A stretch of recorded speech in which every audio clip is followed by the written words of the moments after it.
Hey, this is Josh with New Review coming at you with a new review on Game of Thrones episodes 3 through 6. It's been a while, so I may think a little bit, and it'll take a while, but I'll try to go each episode by episode and try to keep my north to south structure that I've been doing. So, starting with the episode Queen's Justice.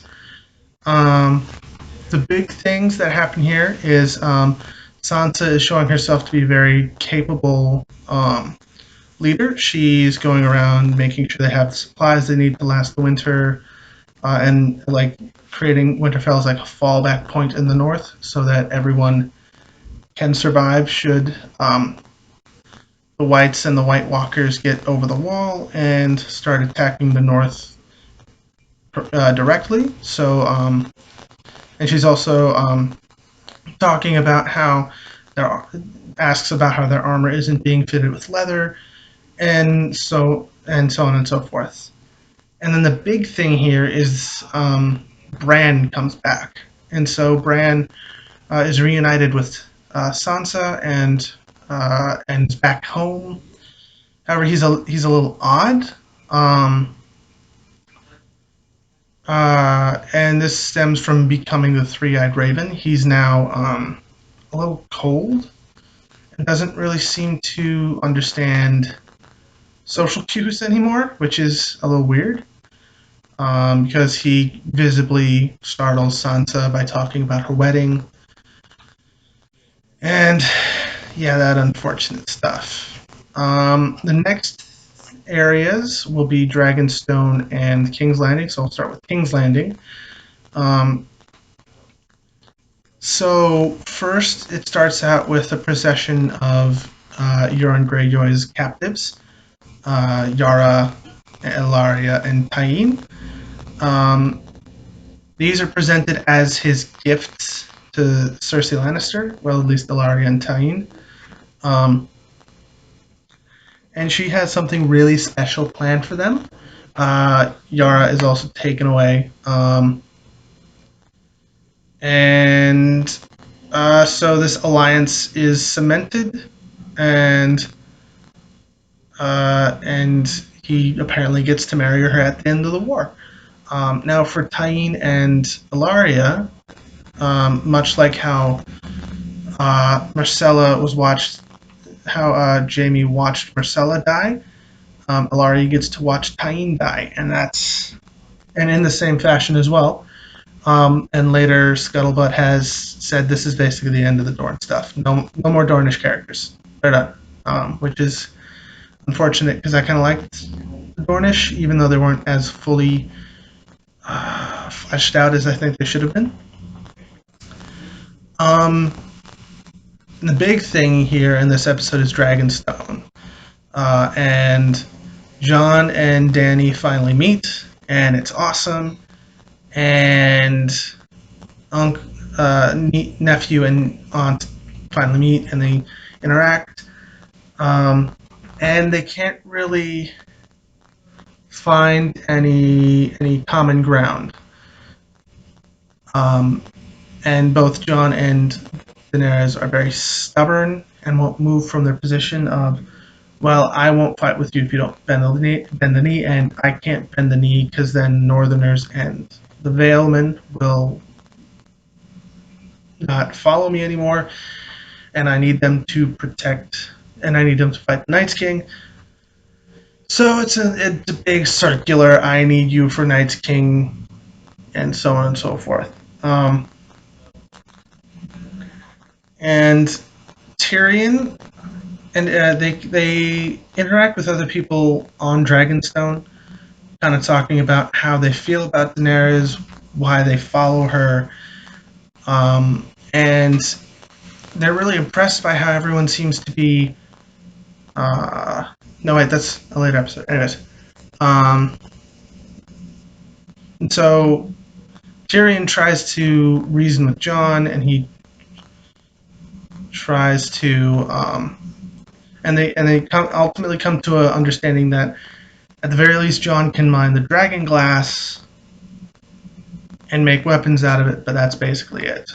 Um, Another big thing that happens in this episode, which is called the Queen's Justice, which was intimated with Cersei having her revenge on Ilaria. Um, this episode, we see the assault on Casterly Rock, and they kind of redo what they did in Marine. They go through a secondary point. Of course, many Unsullied die as during the distraction. But the Unsullied take Casterly Rock. They kill everybody in there. No more soldiers.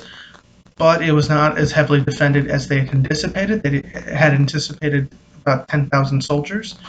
There were no 10,000 soldiers there. It would have been a lot longer battle. However, Jamie had taken a page out of Robb Stark's book and been somewhere else with the bulk of his forces, so probably around 7,000 at the most, or at least, maybe 8,000 at the most. As it doesn't take much to defend a well-built castle, but to inflict the kind of casualties they did on the Unsullied, they'd need a decent-sized force. Anyways, so they're marching with the Tarleys on Highgarden to take out the Tyrells, and then we cut to the Tyrells being defeated. It's basically aftermath. I'm thinking there might have been some decent defenses because Highgarden is a well-built castle, looks very good, some place that can be very well defended. And now the Tyrell line is ended, but Olenna gets her final barb in at the end. She gets the Lannisters in the end saying, "Hey, I killed Joffrey." She didn't reveal who her co-conspirator was, but she killed Joffrey. However, I do want to admit I was wrong. The Tarleys were not as loyal as I expected them to be, and I'll admit when I am wrong. So I am wrong. Don't like that. Anyways, so the next episode is The Spoils of War. This was a really, really big episode. It was the first one this year to be leaked ahead of time. So back north. So Littlefinger first. So starting north at Winterfell, Littlefinger meets with Bran, and he kind of gets freaked out by Bran because he's giving Bran the dagger that was meant to kill him, and he's saying some stuff, and Bran ends with "Chaos is a ladder," which is a line that Littlefinger said much earlier in the series. Bran wasn't around to hear, and that kind of freaks him out.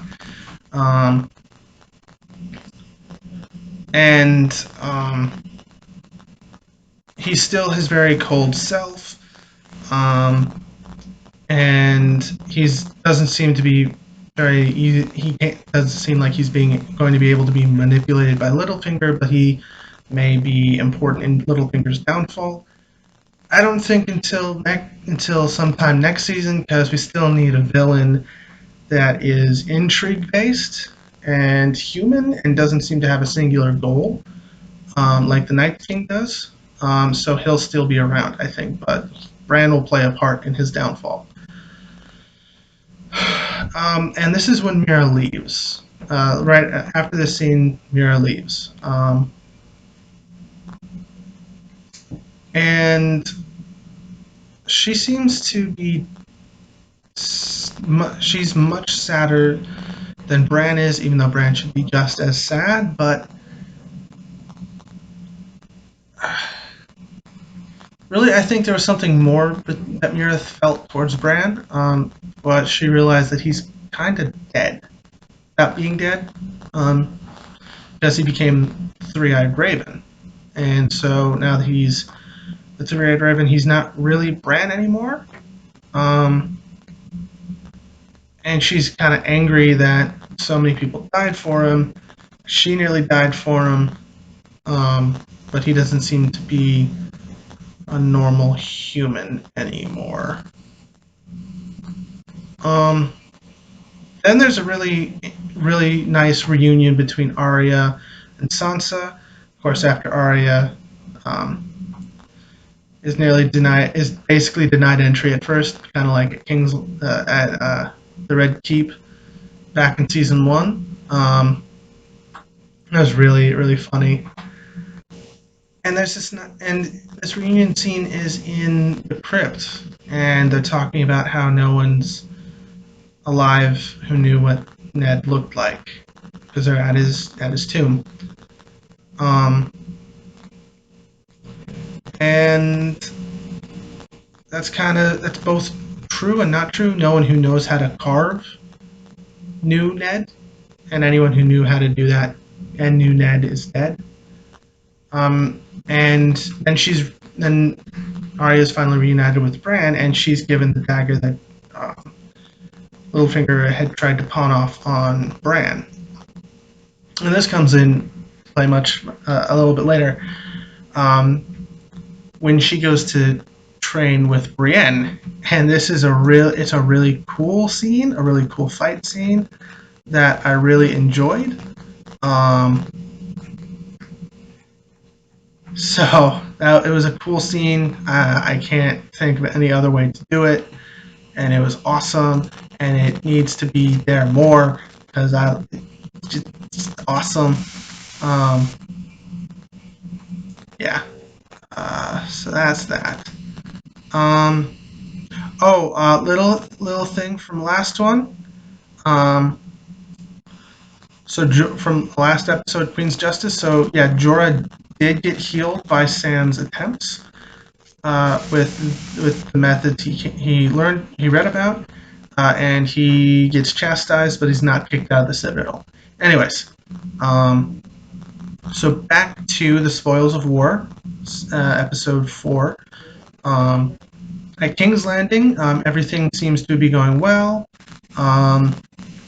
She's got stuff coming in from Highgarden because that battle went well, and she's talking to the Bank of Bravos representative who came last episode, and she's talking about how she's planning on getting a new army, the Golden Company.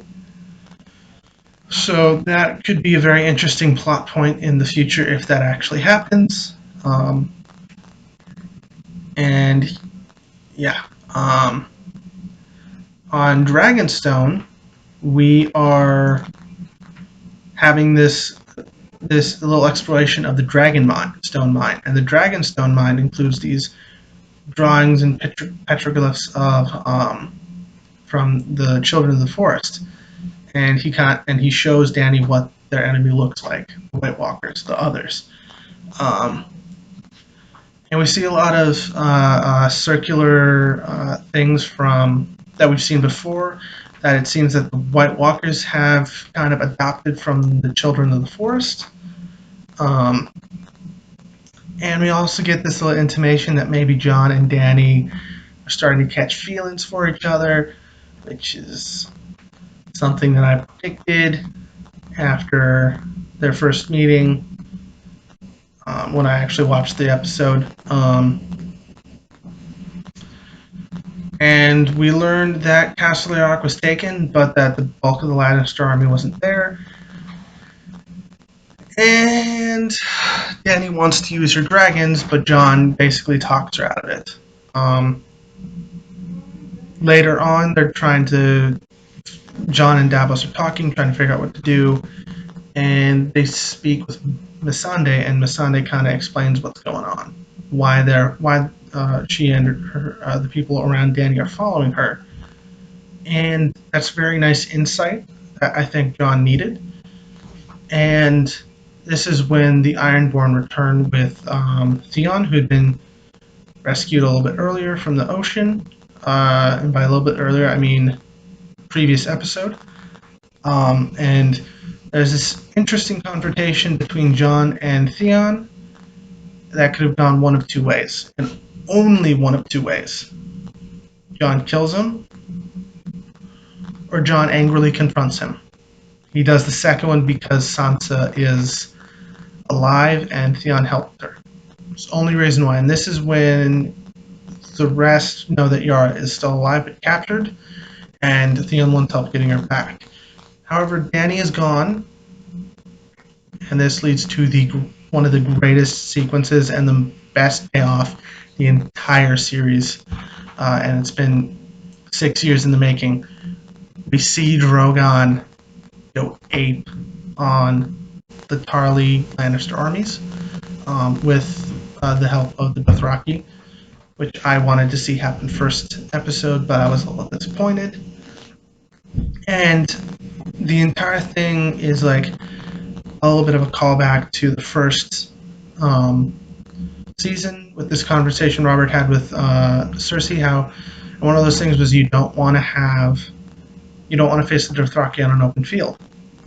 They face them on an open field, and it's just a massacre. I mean, the Lannisters do kill a few Dothraki, but in comparison, the Dothraki are slaughtering them with Drogon.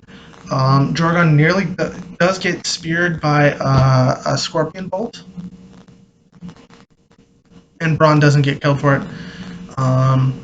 Then Jaime tries to end the war, much like Tarly Boy tried to end the rebellion, and how Jaime did end the rebellion by stabbing Dany's dad in the back. He's actually charging at her with a lance while her back is turned to him, while she's trying to free the bolt from Drogon, which in hindsight would be a bad idea because the dragon's right there. So Bronn saves him, and that is the end of the episode. Next episode. So way back up in the north on Eastwatch. I'll come back to it because I have to with how the episode is structured. So up in north, Bran sees the Night's King with ravens, and he's like, tells the Maester to get ravens, send them out to various places, including the Citadel, to kind of like let everyone know what's going on. And there's also a scene where Arya watches Sansa preside over a hall meeting, and there's some questions as to whether or not the lords, including Robert Glover and Jon Royce, should have made her Queen of the North. She's trying to defend Jon, trying to do her best to rule in his stead instead of be the next ruler. And Arya's kind of suspicious. She thinks Sansa may want to seize power for herself, but I don't think she does. And then she's kind of led by Littlefinger to the note that Sansa wrote for season 2 get Robb to come to the King's Landing to pledge fealty to Joffrey. And Littlefinger obviously wants that to split the sisters. And farther down I'm gonna go farther south and go back north.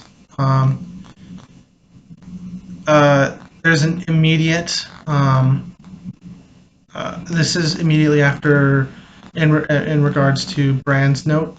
A conclave of maesters is talking about the message, and some don't believe, but others kind of do, but they're a little suspicious. Sam tries to convince them that the White Walkers are real and a threat, and they basically slough it off as it could be a ploy to get them all to march north and leave their lands undefended and able to be taken over by Dany. And so Sam's sitting, transcribing, and he's fuming. All the while, Gilly's just talking about, reading off some things from this septon, this high septon. Seems to have a good memory, and she's talking about Rhaegar,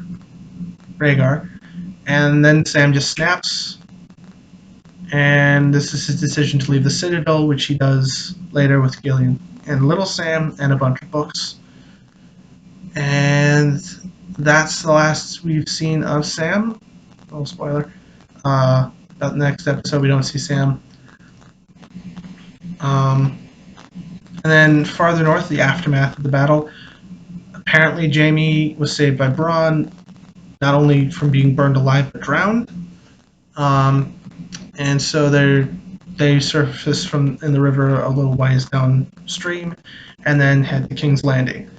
All the while, Dany is getting Tarly and Lannister men to bend the knee, and she executes Dickon and Randall Tarly. I expected Randall. Dickon was a bad idea if you ask me personally, but I'm not Dany. So that leaves Dickon and Sam's sister as the head of House Tarly, although after the White Walkers are destroyed, there's no need for a Night's Watch, so Sam could be put back in charge of House Tarly, who knows. Alright, next. At King's Landing, King's Landing. Yeah, Jaime returns. He tells Cersei about the defeat and how the Scorpion didn't really do anything, and how he doubts that anyone could stand against the Dothraki, including the Golden Company or any mercenary. And how Olenna said that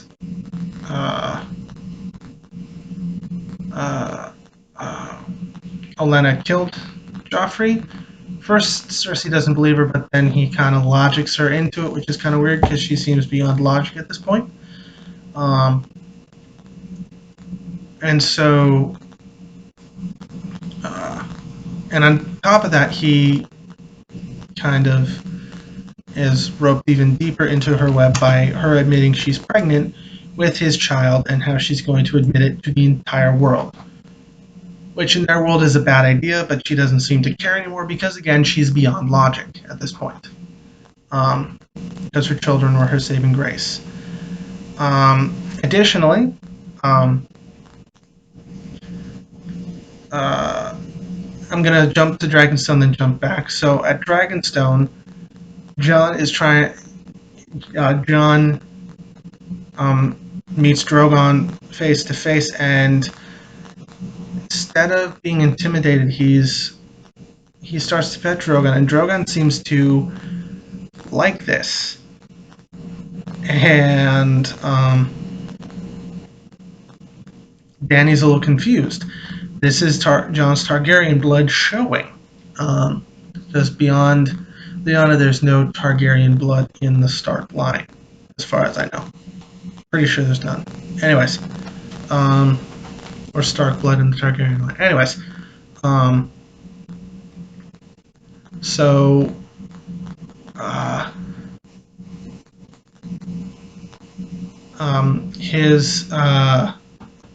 his reactions, they talk a little bit, and there seems to be a bit more attraction there. And then Jorah appears, all healed, and he seems to see competition between himself and Jon.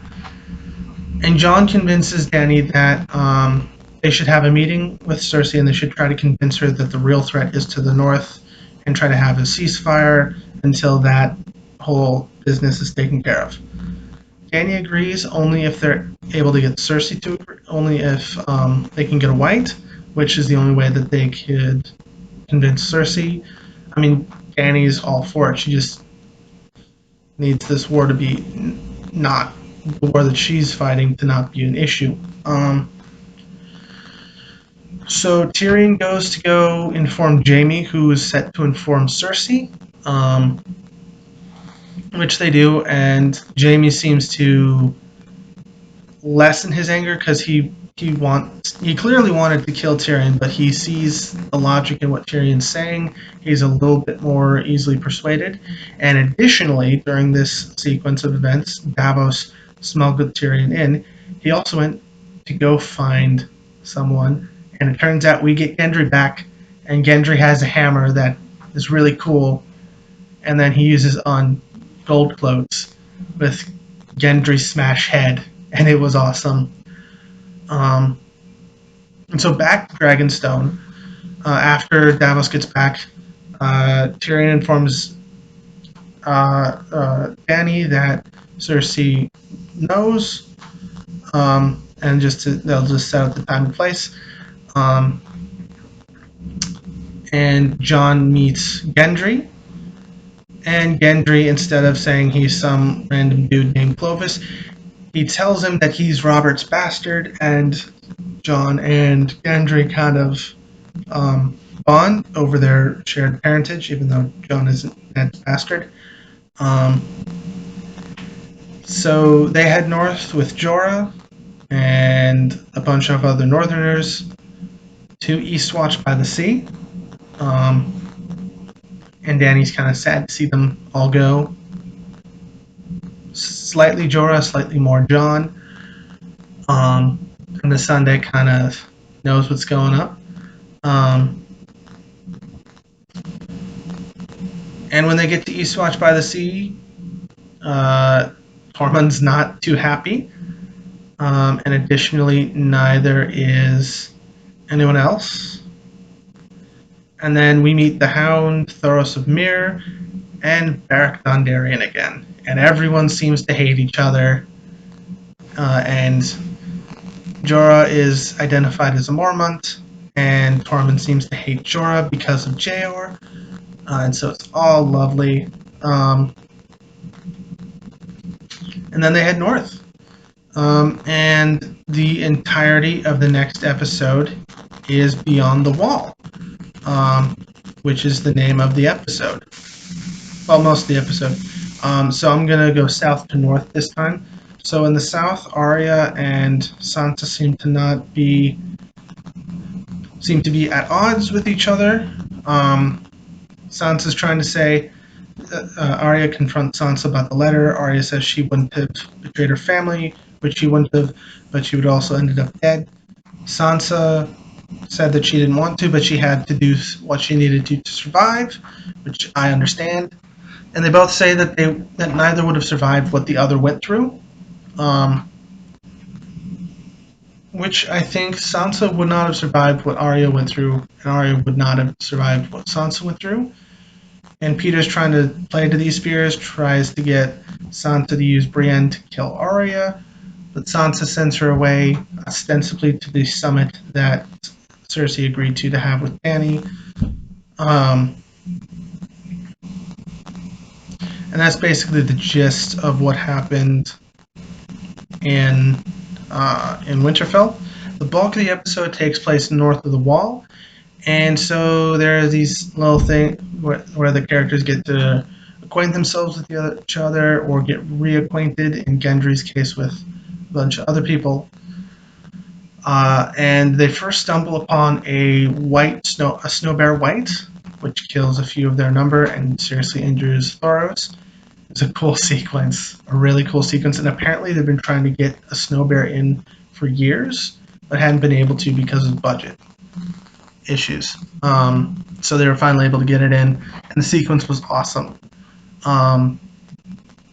They then find a group of whites with a White Walker. Jon kills the White Walker, and most of the whites just crumble, except for one, which is really grody. And they capture it, and they realize they're going to be surrounded soon. So they send Gendry back to the Wall to send a message, which he does, and everyone else runs to a place where they can find Defensible, which is a stone in the middle of a lake. Quite a few... after this point, another man, this time a man of the Night's Watch, the first two killed by the Snow Bear White were a couple of free folk. And so they're safe except for that one Night's Watchman who gets tackled and sunk into the water by whites. And they wait. And then Whites attack after Sander throws a rock and it doesn't crack the ice, and these almost mindless zombies start to attack. After a while, most of the men give up using steel and start using dragon glass weapons, which seems to be effective against whites. By this point, Thoros had died of his wounds, and they're just fighting desperately, trying to keep the white from getting released. A couple of wildlings get killed at this point, and so that just leaves Beric Dondarrion, Jon, Tormund, and Sander until the dragons and Dany come. They hold the whites at bay while everyone's trying to get on. And then the Night's King kills Viserion. And then Rhaegal flies away, and Jon stays kind of behind to hold the off whites until everyone's safely on. And then he tries to get on, but he gets tackled by a bunch of whites. Drogon gets away, and then Jon resurfaces and is saved by Benjen, who's Cold Hands. And he gets back to the wall, and yeah, there were some issues that I had with getting to the wall from Dragonstone and back. Also, there's this TV trope with the walk, and talk, and then when something really big is important is being talked about, they stop. That was a little weird. I guess they just needed to eat up screen time.